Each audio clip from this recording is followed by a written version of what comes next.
Next topic से आपका electromagnetic spectrum.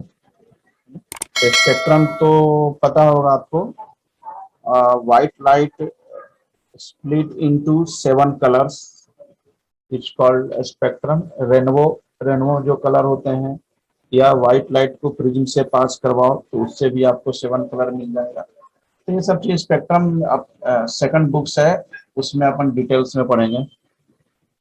अभी देखें इलेक्ट्रोमैग्नेटिक स्पेक्ट्रम की बात कर रहे हैं।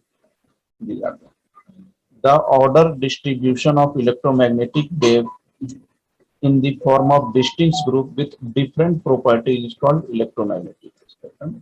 These are the electromagnetic spectrums है। एक कलर्स है। फर्स्ट यहाँ क्या है, गामा रेज है। गामा रेज की वेवलेंथ कितनी है, 1 × 10⁻⁻14 मीटर। फिर एक्सरे की वेवलेंथ है, अल्ट्रा वायलेट की वेवलेंथ है, infrared, radar, FM, TV, software and am wave है। These are the visible lights। Wavelength क्या है आपका, वेवलेंथ अपन किसमें बता रहे हैं, मीटर्स में बता रहे हैं। तो गामा रे से एएम वेव की तरफ जाने में वेवलेंथ क्या हो रहा है आपका, इंक्रीज हो रहा है। वेवलेंथ आपका क्या हो रहा है, इंक्रीज हो रहा है वेवलेंथ। अब वेवलेंथ इंक्रीज होगा तो फ्रीक्वेंसी उल्टा हो जाएगा, आपका डिक्रीज हो जाएगा। मतलब इधर वाले जो होंगे इंक्रीज करा, मतलब इधर वाले क्या हो जाएंगे आपका, हाई एनर्जी का हो जाएगा। इधर वाला हाई एनर्जी का हो जाएगा और इधर वाले क्या हो जाएगा आपका, लो एनर्जी का हो जाएगा। अब EM spectrum, there is no strict lower or upper limit of electromagnetic wave frequency। क्योंकि हमेशा ख्याल रखना, कोई अपर लिमिट और लोअर लिमिट फिक्स नहीं है कि भाई इलेक्ट्रोमैग्नेटिक वेव की फ्रीक्वेंसी कम से कम इतना ही होगा और ज्यादा से ज्यादा इतना ही होगा।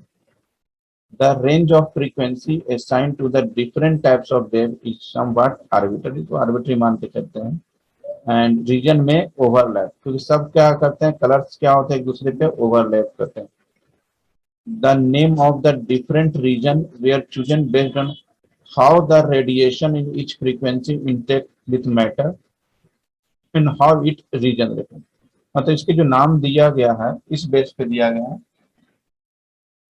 इसका पार्टिकुलर मतलब कि फ्रीक्वेंसी कहाँ से इंक्रीज करना शुरू हुआ, मैटर पे बेस्ड है, और एक कैसे रीजनरेट होते हैं उस बेसिस पे नाम दिया गया। अब EM स्पेक्ट्रम का यूजेस देख लेते हैं। जैसे गामा रेज का यूज कहाँ होता है, gives information on nuclear structure and medical treatment में गामा रेज का यूज होता है। एक्सरे का यूज कहाँ होता है, medical diagnosis and treatment, study of crystal structure and industrial radiography में इसका यूज होता है। यूवी रेज का प्रिजर्व फूड को स्टोर करने में यूज होता है। स्टरलाइजिंग द सर्जिकल इंस्ट्रूमेंट जो रहते हैं उनको स्टरलाइज करने के लिए, मतलब कीटाणु मिटाने के लिए इसका यूज होता है। And detecting the invisible writing fingerprint, मतलब इनविजिबल राइटिंग जो नहीं दिखता है, फिंगरप्रिंट तो डिटेक्ट करने के लिए यूवी रेज यूज करते हैं। विजुअल लाइट ऑब्जेक्ट को देखने के लिए। Infrared to treat muscular strain for taking photography in fog structure. तो ये सब के लिए आपको इंफ्रारेड का यूज होता है। Microwave and radio wave are use for radar telecommunication. Micro radio wave का रडार टेलीकम्युनिकेशंस में इसका यूज करते हैं। इलेक्ट्रोमैग्नेटिक वेव, ज्यादा radio wave, microwave, infrared rays, visual light, ultra violet, X ray and gamma rays. This all are the electromagnetic wave, याद रखना। अब कुछ क्वेश्चंस करते हैं, बताएं क्या होगा इसका answer. Answer should be electromagnetic spectrum. Next है इंफ्रारे आर यूज्ड इन। इंफ्रारे कहाँ यूज होता है, अभी मैंने बताया था आपको, है ना, photographic in fog and treatment of muscular strain के लिए यूज होता है। तो आगे का पार्ट और भी देखते हैं। इसमें देखो रेडियो वेव्स। रेडियो वेव क्या होता है, what are the radio wave. These are the also electromagnetic wave of wavelength longer than about 1 meter are called radio wave। मतलब इसकी वेवलेंथ 1 मीटर से लॉन्गर हो तो उसको क्या बोलेंगे आप, radio wave. This wave are produce as a result of charge accelerating. ये वेव कैसे प्रोड्यूस होता है? Due to charge accelerating through conducting wire. जैसे ही result of charge accelerating through the conducting wires and are generated by electronic device like LC oscillators. मतलब जैसे ही charge acceleration को आप कंडक्टिंग वायर से भेजोगे तो ये वेव रीजनरेट हो जाएगा। और किस डिवाइस के थ्रू आप इसको जनरेट करते रेडियो वेव को? एलसी ऑसिलेटर से रेडियो वेव को जनरेट करते हैं। Since this wave have long wavelength, बहुत ज्यादा लॉन्ग वेवलेंथ होता है, they spread round hills and building bye diffraction. तो चूंकि इसकी वेवलेंथ बहुत ज्यादा होती है तो राउंड हिल एंड बिल्डिंग में इजली बाय डिफ्रेक्शन के थ्रू चारों तरफ इसको फैला सकते हैं। इसका यूज तो बताने की जरूरत नहीं, मालूम है इसका रेडियो वेव का यूज कहाँ होता है? Radio, TV, television and satellite, satellite telecommunications communications में इसके बहुत ज्यादा यूज होते हैं रेडियो वेव का, due to have long wavelength के कारण। In nuclear magnetic resonance imaging, और न्यूक्लियर मैग्नेटिक रेजोनेंस इमेजिंग में भी इसका यूज होता है। Frequency from a few hertz, frequency कहाँ तक वेरी करता है? फ्यू हर्ट्ज से लेकर 10⁹ हर्ट्ज तक इसकी फ्रीक्वेंसी होती है।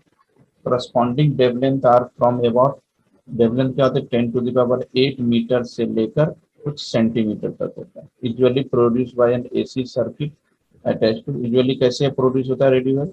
एसी सर्किट को आप एंटीना से अटैच करते हैं तो रेडियो वेव आपका प्रोड्यूस हो जाएगा। A simple wire can function as a antenna, simple जो वायर होता है जो एंटीना जैसा वर्क भी करता है। Antenna connecting multiple conducting element are usually more efficient and more common antenna होता है। मल्टीपल कनेक्टिंग वायर को कनेक्ट करके एंटीना तैयार करते हैं। Radio wave can be detected by antenna similar to the one use for generations के लिए जैसे यूज करते हैं एंटीना का भी काम आपका वही रहता है, कुछ इस तरीके का antenna. Parallel wire can act as a antenna, सबसे पैरेलल वायर कनेक्ट है एज ए एंटीना एक्ट कर रहा है। The AC current in the antenna is produced by time varying electric field in the antenna. Antenna में जो electric field, time varying electric field जो produce हो रहा है किसके कारण हो रहा है? एंटीना में एसी करंट के कारण। The produce time varying magnetic field and the EMF, तो एंटीना बेसिकली क्या प्रोड्यूस करेगा? Time varying magnetic field and EMF produce करेगा। As a result, as the current oscillate with time, तो obviously current अगर pass कर रहा है तो उससे क्या होगा? चार्ज आपका एक्सेलरेट हो जाएगा, चार्ज मतलब मोशन में हो जाएगा। In general when an electric charge is accelerated it produces electromagnet. अब इसलिए जनरली आपको पहले भी पता है कि इलेक्ट्रिक चार्ज को अगर एक्सेलरेट कर दें, मोशन में कर दें, तो इससे क्या निकलेगा? आपको इलेक्ट्रोमैग्नेटिक रेडिएशन निकलेगा। Radio waves are produced by the accelerating motion of charge in conducting wire.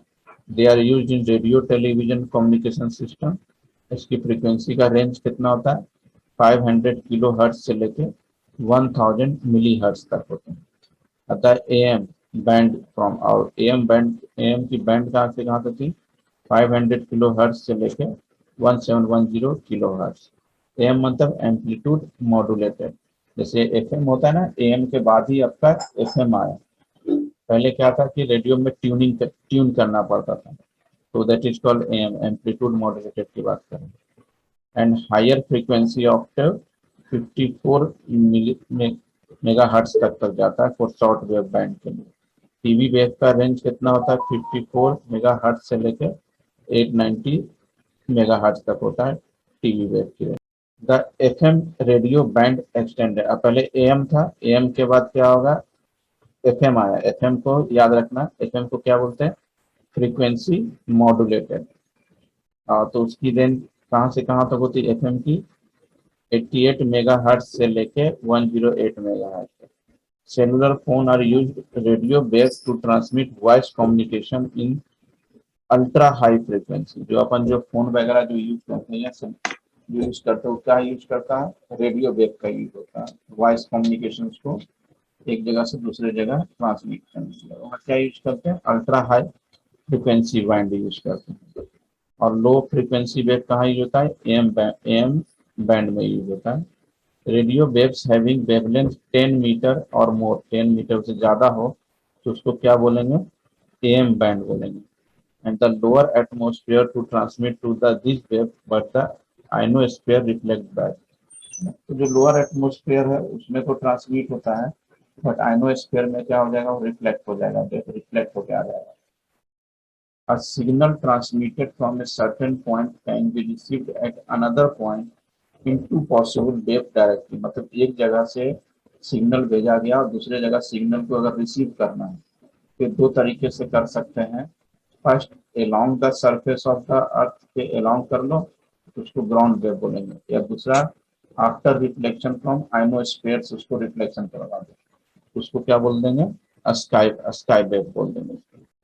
Electromagnetic wave of wavelength longer than about 1 meter are called radio wave. What is the frequency range of microwave? 10 to the power 9 hertz से 10 to the 12। मतलब एक बार आप जो पढ़ाया मैंने एक बार वो reading डाल लो, पढ़ने के बाद फिर क्वेश्चंस करो तो ज़्यादा बेटर तरीके से समझ में आएगा। तो ये मैंने आपको EM वेव के बारे में पूरा डिटेल बताया और उस EM वेव के अंतर्गत मैंने रेडियो वेव के बारे में डिस्कस की। कल की क्लास में और भी इसके लास्ट सब बचा हुआ है, और भी वेब के बारे में डिस्कस करने के बाद कुछ इस पे बेस्ड क्वेश्चंस कर लेंगे।